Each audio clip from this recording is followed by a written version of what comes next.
Welcome to bird media. నేను Vaishnavi. అగ్రరాజ్యాధినేత Donald Trump వ్యవహారం రోజు రోజుకు ప్రపంచ దేశాలకు ఆందోళన కలిగించే స్థాయికి చేరుతోంది. తాను కేవలం అమెరికా అధ్యక్షుడినే కాదసలు ప్రపంచ రాజకీయాలను శాసించే అధినేతను అన్న అహంకారంలో ఆయన ఫీల్ అవుతున్నారు. ఆయన అట్లాగే వ్యవహరిస్తున్నారు. మరి ఇది ఒక్కళ్ళు చెప్పట్లేదు, అంతర్జాతీయ పరిశీలకులు కూడా ఇదే పాయింట్ని విమర్శిస్తున్నారు. సామ్రాజ్యవాద విస్తరణపైనే లేతే ఆక్రమించుకుందాం ఆక్రమణ ధోరణను ఎలాంటి సంకోచం లేకుండా చూపిస్తున్నారు ఆయన. అసలు ప్రపంచం శాంతిగా ఉండటమే ఆయనకి ఇష్టం లేదని అనిపిస్తోంది. ప్రపంచ శాంతి వ్యవస్థకే సవాల్ చేస్తున్నట్లుగా ట్రంప్ చర్యలు ఎవరికైనా అనిపిస్తాయి. ఇప్పటికే వెనిజులాలో తాత్కాలిక అధ్యక్షుడిని నేనే అని ప్రకటించుకున్నారు ట్రంప్. మరి ఈ తీరు ప్రపంచానికి ఆశ్చర్యానికి గురి చేసింది. ఇప్పుడు తాజాగా ఇవన్నీ అయిపోయినాయి. ఫస్ట్ ఇండియా వచ్చింది, తర్వాత వెనిజులా వచ్చింది, ఇప్పుడు తాజాగా గ్రీన్లాండ్పై కూడా ఆయన కన్ను పడింది. మరి ఆ ప్రాంతాన్ని కూడా తమ అధికారంలోకి తీసుకుంటామని బహిరంగంగా ప్రకటించటమే ఇప్పుడు పెనుదుమారాన్ని రేపుతోంది. మరి ట్రంప్ ఈ చర్యలను ఒక రకంగా సమర్థించుకుంటున్నారు. ఎట్లా అంటే 1823లో అప్పటి అమెరికా అధ్యక్షుడు జేమ్స్ మన్రో ప్రకటించిన మన్రో సిద్ధాంతాన్ని ముందుకు తీసుకొస్తున్నారు ట్రంప్. నేను దాన్నే ఫాలో చేస్తున్నాను. అంటే అమెరికా ఖండాలపై యూరోపియన్ శక్తులు వలసలు విస్తరించకూడదు అన్నది ఆ సిద్ధాంతం. మరి ఆ సిద్ధాంతం కాలక్రమంలో చెల్లుబాటే కోల్పోయింది. అయినా దాన్నే వక్రీకరిస్తున్నారు ఇప్పుడు ట్రంప్.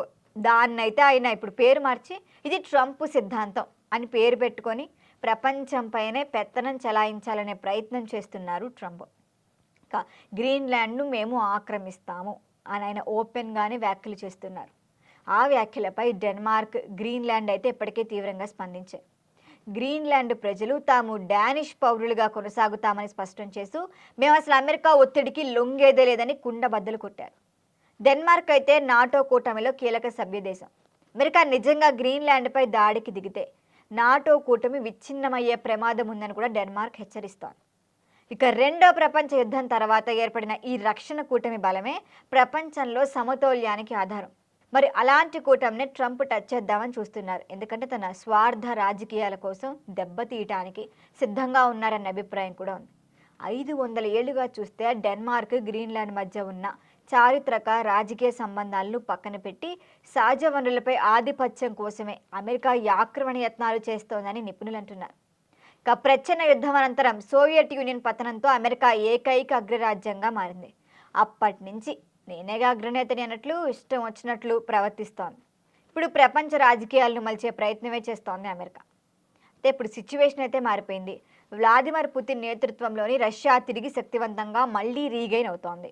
మరొక వైపు చైనా అసలు ఆర్థికంగా, వ్యూహాత్మకంగా మేం మీకే పోటీ అన్నట్టు గట్టి పోటీ ఇస్తోంది. మరి ఈ రెండు దేశాలు కలిసి ముందుకొస్తే తప్ప తమ ఆధిపత్యానికి గండి పడుతుందనే భయంతోనే ట్రంప్ ఏమైనా ఇలాంటి దూకుడు చర్యలకు పాల్పడుతున్నారు అని విశ్లేషకులు భావిస్తున్నారు. ఇక అత్యధిక సహజ వనరులు ఉన్న ప్రాంతాలను కైవసం చేసుకుంటే తిరుగులేని శక్తిగా నిలవచ్చు. మరి ఇదే ట్రంప్ ప్లాన్. కానీ ఈ సామ్రాజ్యవాద ధోరణులు ప్రపంచ దేశాల్లో ఆగ్రహాన్ని పెంచుతున్నాయి. ఇప్పుడు ఈ మొత్తం ఎండింగ్లో చూస్తే ట్రంప్ గనక ఇదే దారిలో ముందుకెళ్తే అమెరికా అంతర్జాతీయంగానూ ఒంటరయ్యే ప్రమాదం ఉంటుంది. చివరికి ఇది అమెరికాకే పరాభవంగా మారుతుందని పరిశీలకులు హెచ్చరిస్తున్నారు. మరి దీనిపైన మరిన్ని అప్డేట్ల కోసం చూస్తూనే ఉండండి బర్డ్ మీడియా.